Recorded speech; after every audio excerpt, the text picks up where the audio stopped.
6 tips to help you get rich. Number 6, read. Read at least 10 pages per day.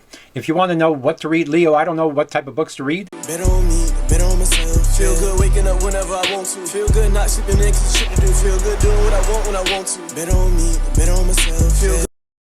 You are the master of your reality if you can understand that. You live in a fantasy if you can understand that. Bob Marley said something interesting. He said, emancipate yourself from mental slavery. None but ourselves can free our mind. Have no fear for atomic energy, because none of them can stop the time. Stop here. These groups, okay, are not above nature, the universe, and God. Natural disasters prove that every time. Every day.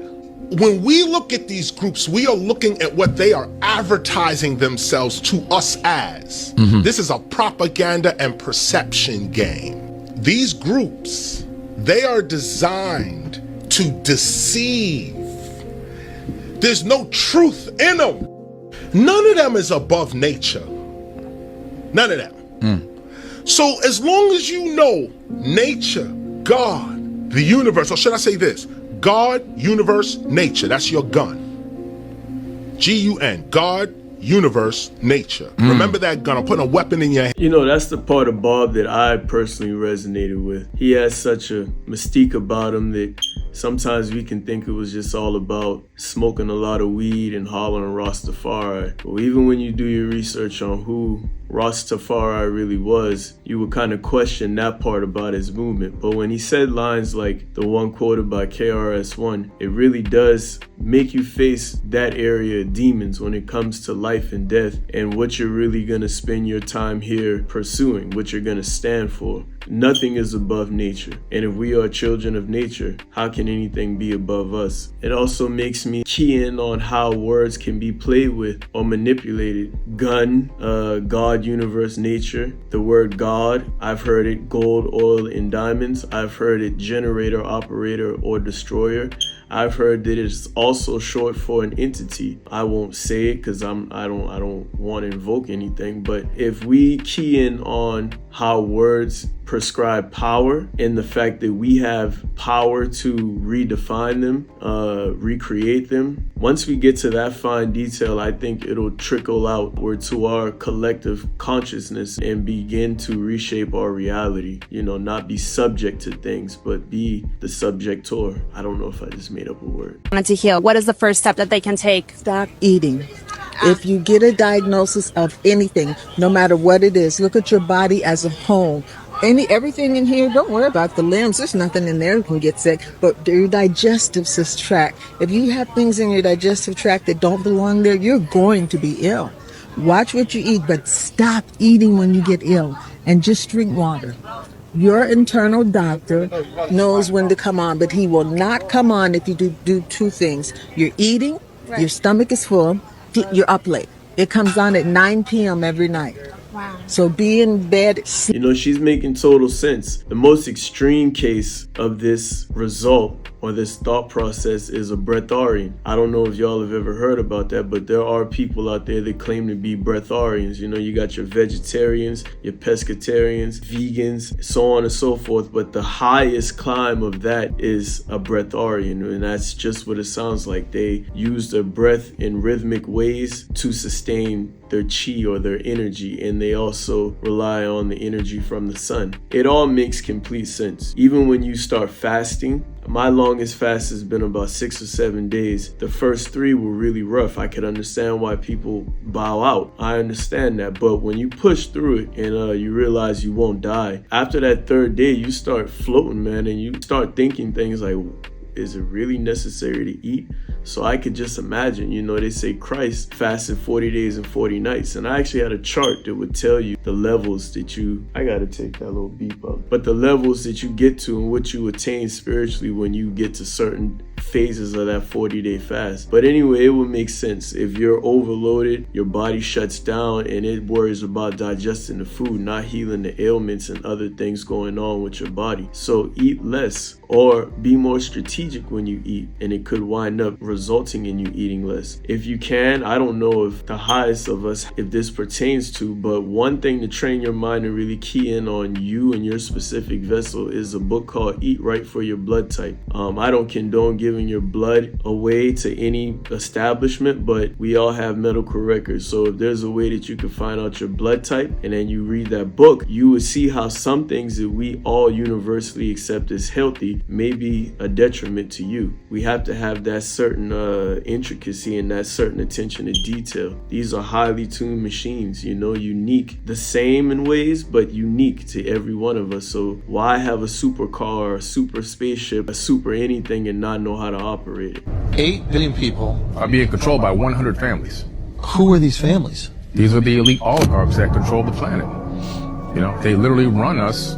They tell us what to do, hear, see, smell, taste, touch, feel, where we can go, where we can't go. Don't cross over that invisible line, because if you do, you're illegal and all this other kind of crazy stuff.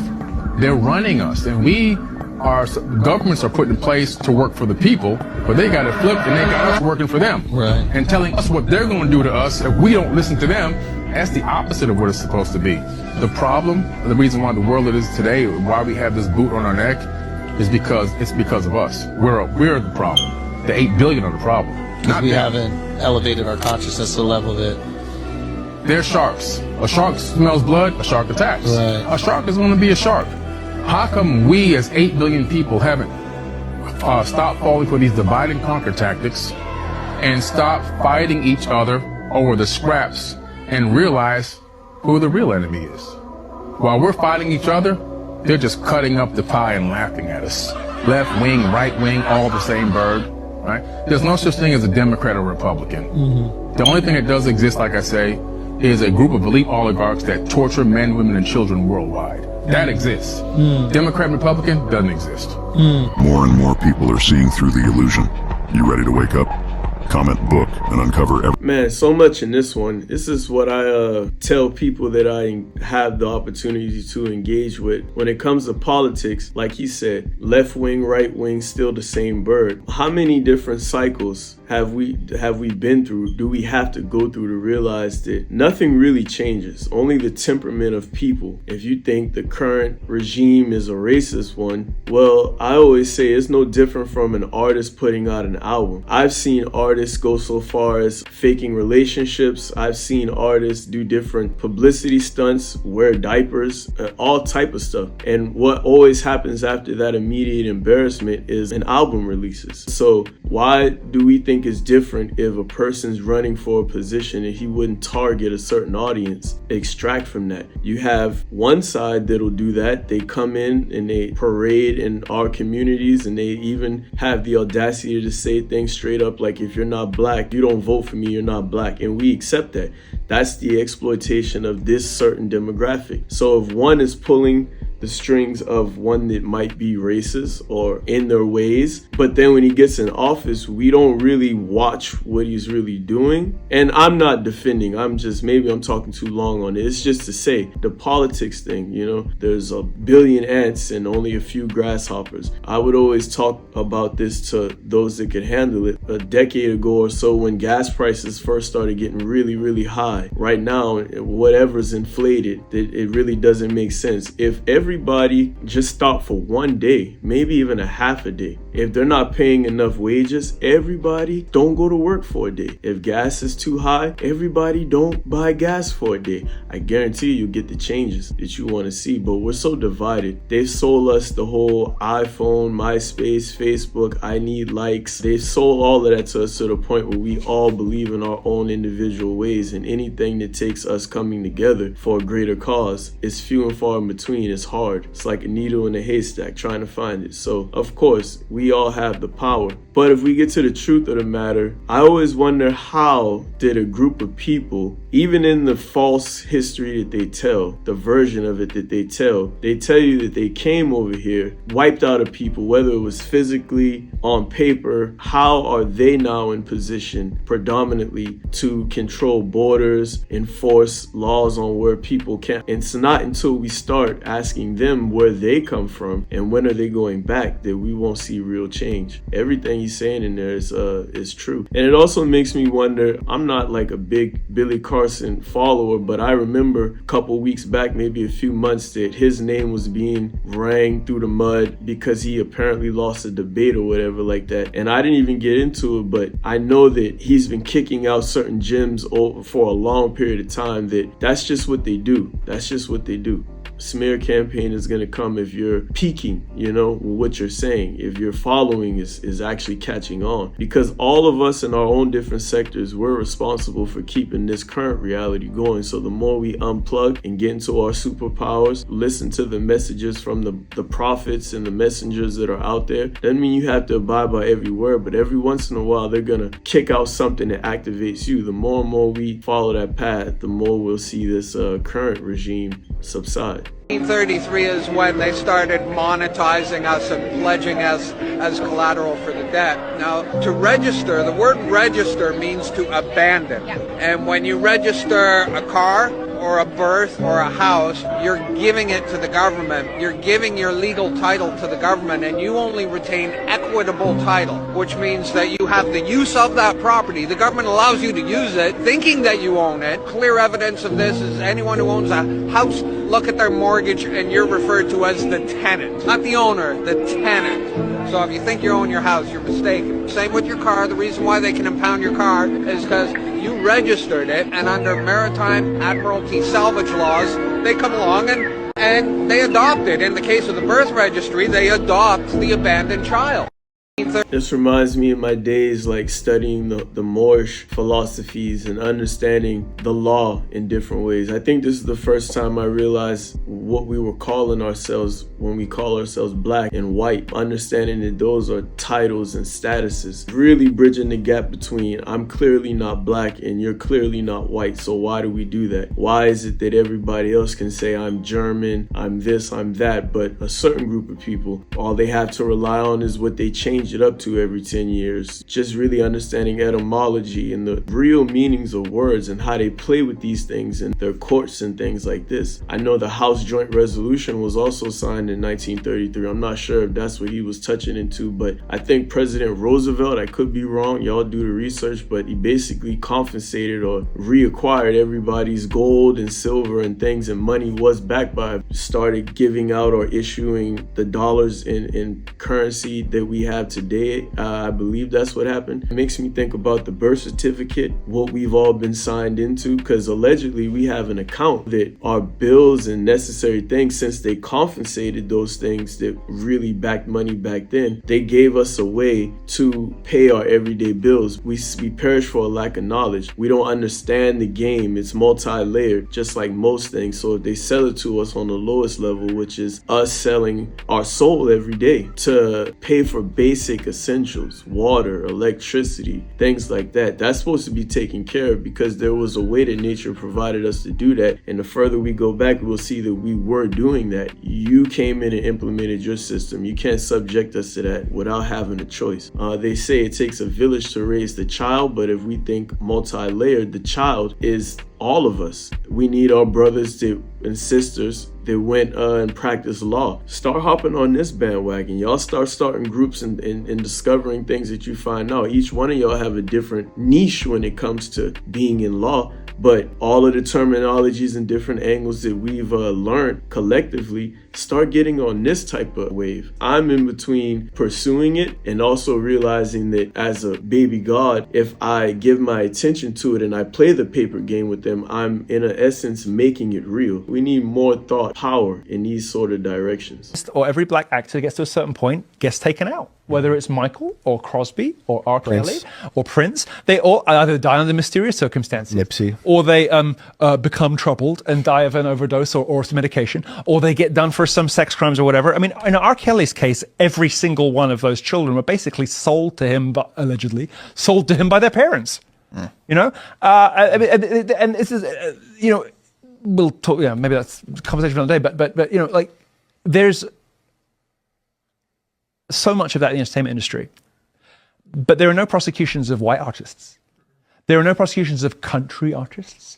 Nobody. Madonna's never got in trouble for her 16-year-old boyfriend. Yeah, why haven't we got Eminem yet? No, where's Eminem? Could it have anything to do with this? It's the country stars you're thinking of. Well, Eminem. Yeah, country stars. Okay, yeah. I'll tell you after the show. No, I mean Eminem woke up one day an angry lesbian, and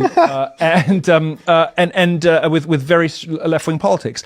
I wonder why that might have been. Who knows? Who can say? But it's only ever black artists who get their reputations absolutely ripped to shreds in public, get accused of the worst thing that a person can be accused of, right? And always when they get a little bit too big for their boots, a little bit too outspoken, a little bit too edgy, or a little bit too quote-unquote uncontrollable, when they won't take their meds, when they won't do as they're told, when they won't shut up about Israel, when they won't shut up about contracts, when they won't do as the establishment and as the architecture, the machinery of the industry wants them to do, suddenly they're guilty of underage sex with kids, people trafficking, all the rest of it. Well, I mean, maybe the truth is that the whole industry does it. Maybe the truth is that nobody does it, probably closer to the first one. But these selective prosecutions, I'm not a big like civil rights, let's defend black people for the sake of it guy. You know, I don't even really care for the music that much. I like Ye as a singular instance because he's an artist in a slightly different league and a different caliber than the rest of them. I don't really listen to the music from the rest of that genre, to be honest with you. But even I cannot deny that the prosecutions are targeted, selective, and gruesomely unfair in the way that they are played out in public, and the manner in which the juries are tainted and poisoned beforehand. But this guy's like on trial, and Netflix decides to. I mean, come on. They murdered Michael Jackson.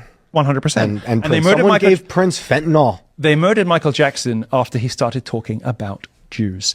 And I'm not going to say that what he said about them was right or wrong or whatever, but it is a fact of history that, first of all, they released the recordings of a phone call where he was complaining about Jews in some not very pleasant language. And I think he had a similar problem with Jewish people that sort of universalized to Jewish people. Yo, the reason why I was laughing in that video is because here he is, he's speaking some truth, and the point he's making is we only focusing on these groups, but then when he's asked, well, give us some country artists, because he's making his point that that's just the industry. He says, oh no, I'll tell you off camera.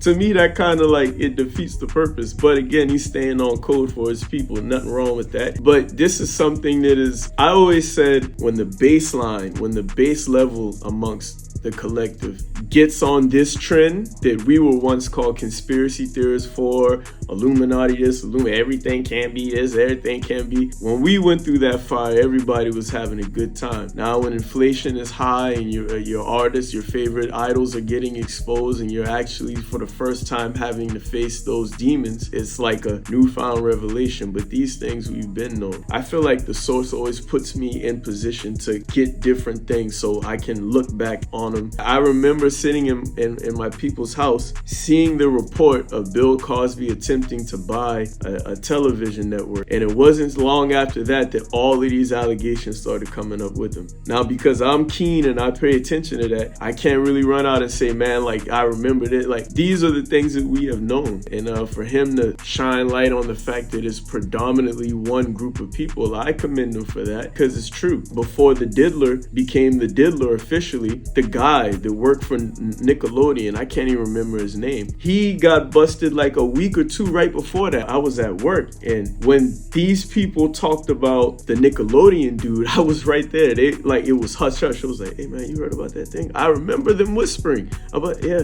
it was a documentary on Netflix, man. That's crazy. The very next week when Diddy, hey, y'all hear about Diddy? Man, the diddler, man. And the jokes were out in the open and they ran long. So we forgot about the dude this in Nickelodeon. We forgot about Harvey Weinstein, but they only do things when we wear the face of it. I'ma just leave it at that. They have to make us wear the face of it. And it's not just a bad thing. Notice how every trend that a certain group of people adapt, the whole world soon catches on. So we're a trendy people. They need us to make anything stick in this reality. I have to go to China and allow China to now build if I go to DJI, I bet you they won't hesitate a moment to use linchpin. And then the US is unable to use them. And then what happens to it? If I give my energy system to another country, what happens to it? The same energy system that they're trying to squash here. What happens to this place if I do that, which they're forcing me to do? Do you know that they took away my passport? Out of the blue, just took away my passport. First they said my passport, that I had some child support things, and I was like, that's some BS.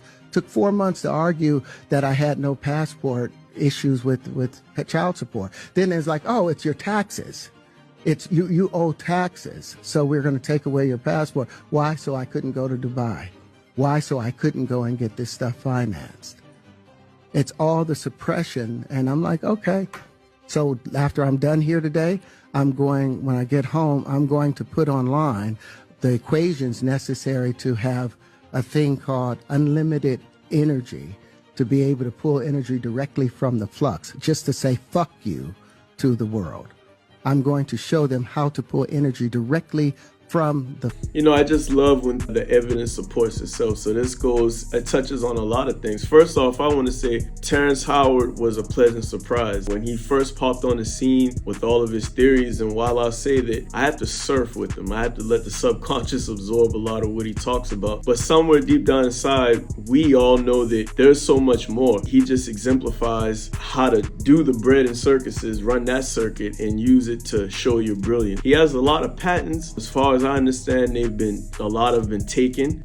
I don't know the situation, but this brings the point up of where our attention is. If all of the brothers, and myself included, who enjoy sports and we can talk about it thoroughly, we're historians of it, we practice it, even though we know we don't have a shot of it ever returning any of that currency back to us. If we just switched and paid attention to what Terrence Howard was saying, there'd be no way for him to be isolated and picked off. That's how they get people, because enough of us aren't focused on the right things. But anyway, it goes back into what Billy Carson was saying about how they control these imaginary borders. How are these people governing? You haven't paid for your first crime, and here it is, we're getting charged for electricity when brothers like this have theories and are at least spinning their God-given essence, their creator, their source-given essence, to try to the mindset is there, the thought process is there. He's got to find something. So imagine if we switched everything from entertainment to these types of equations, because even if he isn't hitting on anything, all of us tuning into that, we're going to come out with something. So our suffering is directly rooted in our desire for pleasure and entertainment. Literally, where our attention goes, reality flows. I think I said that right.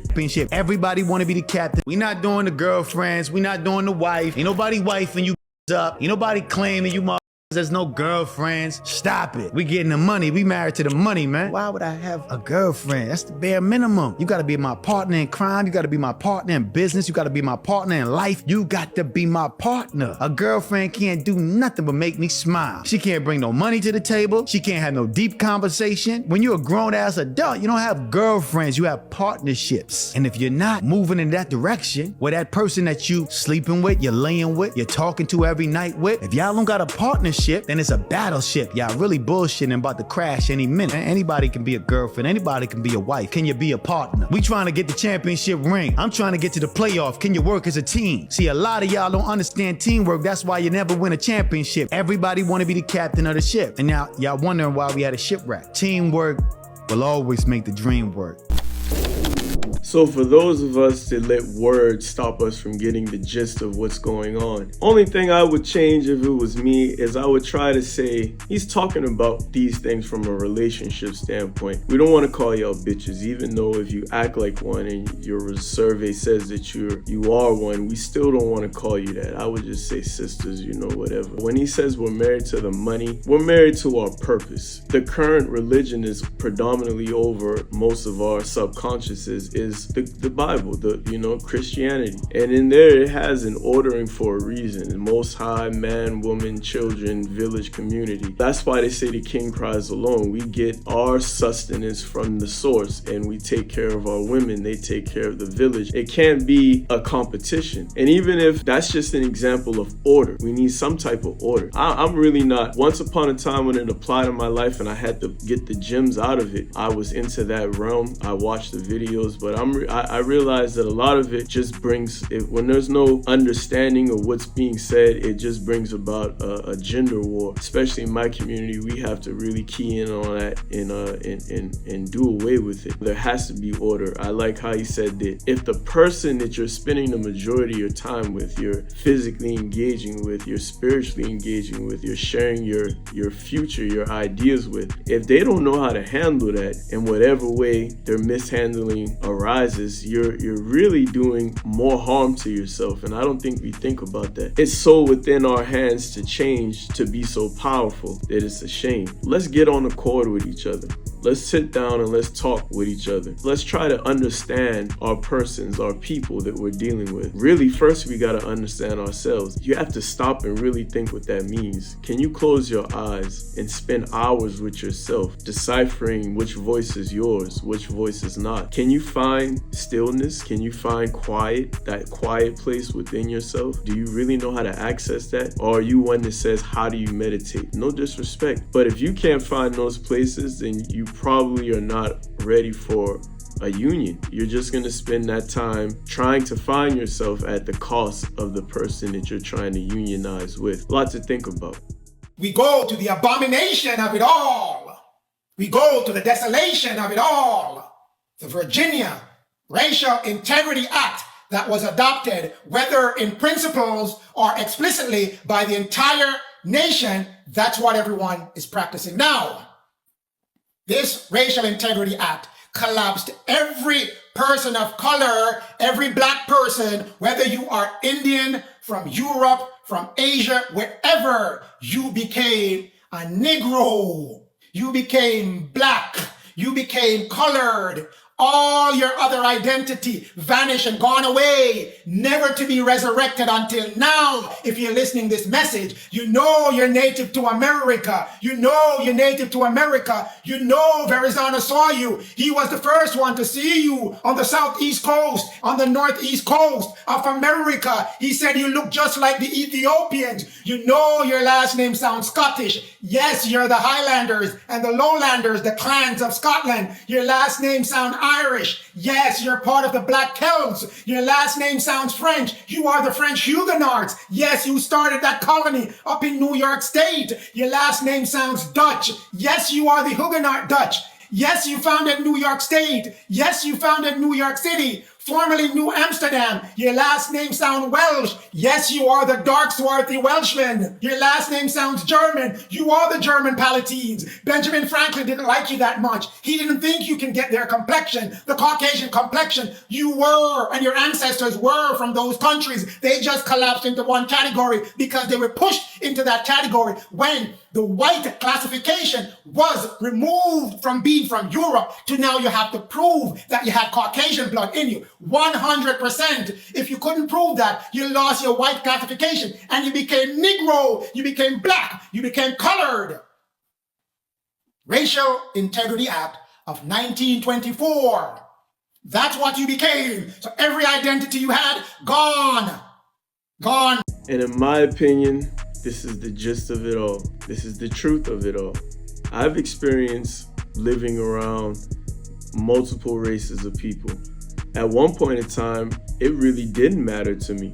People were just people.